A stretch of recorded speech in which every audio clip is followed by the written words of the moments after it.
Wisconsin na kayo, mas maganda. Wala talaga yung kami makitang hotel, ano? Sabi ko gano'n, ang pinakamaganda niya pagod ka na, hindi ako pwede mag-drive gabi eh.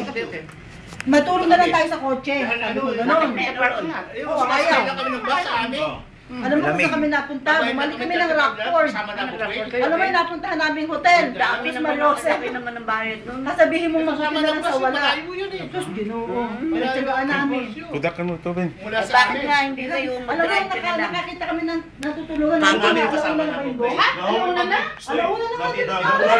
Basta kung kumakain doon, may mga Nag-over pa kami ng pulis. May mga oyster at Sa horseshoe? Ay, bawal nga yun. Eh, buti na lang mabait. Sila sa Longga pala. September 26 sa Horseshoe. Kaya ba, Aurora, nagpapanalo ba? Hindi. Ha? Nagpapanalo pa yan? Sino? Kay Aurora? Kanina ba to? Okay? Oh, Bobby. Bobby, what's up, Bobby? Ano masyado katutong? Oh, Bobby. Kira mo kami. Tatulog na akin yan. Hindi na nagpupita. Kubo. Thank you.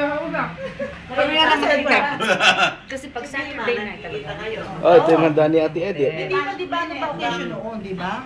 Si Kantari. Weekend June. Sari. Nagkakaawa kami Ayan. sabi ko kahit na Embutido. ano na lang, single bed, long weekend na pala. Ang bangus. Oh, yun. Naku, sabi Pansit. ko sa kanilang dalawa yan kasi hindi kayo makali sa bahay eh. Sabi kong ganun eh. Hindi na natutulog na tayo, andito pa tayo sa daan. Bagoong. Alauna na. Sisig.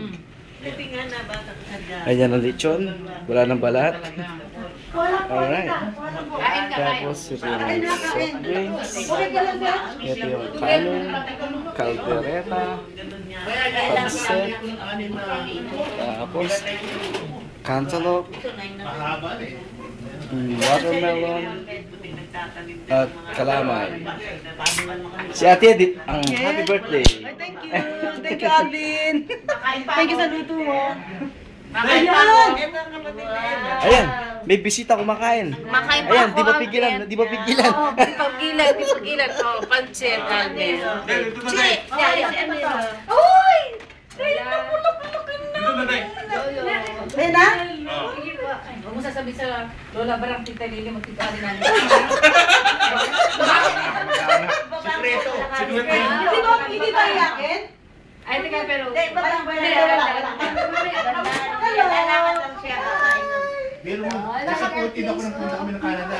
Wala yung buhay na kaya lang mag